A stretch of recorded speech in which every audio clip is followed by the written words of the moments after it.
Hello friends, this is Raghav Kabra and most of you here know me by the name rkabra84 from my Instagram channel. Those of who don't know me, I'm into astrophotography and I've been doing this hobby since the last 5-7 years, and I've captured some images like this.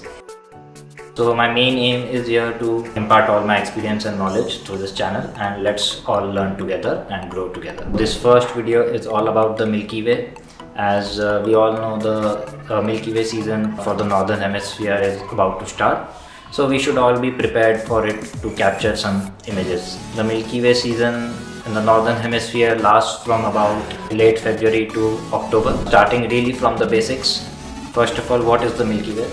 Milky Way is our home galaxy in which we reside. It's a spiral shaped galaxy and we are in one of the outer arms of the Milky Way. During the summer months in the Northern Hemisphere, the orientation is such that we can see towards the core of the Milky Way, which is the really bright part. And during the winter months in the Northern Hemisphere, we see towards the outer arm, which is not that dense. So essentially the Milky Way season is when we can see the core of the Milky Way, and that's what is really beautiful and we aim to capture in our photos. The first and most important question is, how do I spot the Milky Way?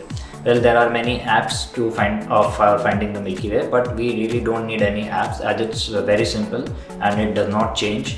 So the Milky Way in the early parts of the summer will be visible in the southeast direction just before dawn, and as the season progresses, the Milky Way will be visible throughout the night, and in the late summer month it's visible in the south direction around midnight, and in the later half of the season, in the later months like September, October, it's visible in the southwest direction and just after sunset.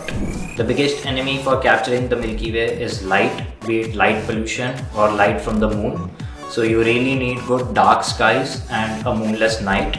And it can get really tough to keep a track of when the moon is, when the Milky Way will rise, and what time should I shoot and what composition I have. I have made a calendar just for this purpose, so you can keep a track month-wise of when you can shoot the Milky Way when there is no moon in the sky. Alright, so do subscribe to my channel and wait for the surprise giveaway which will be happening really soon. And comment down below in the box on what next video you would like to see. Would it be about some apps or the gear I use, or how do I scout for the location of the Milky Way? And thank you for watching.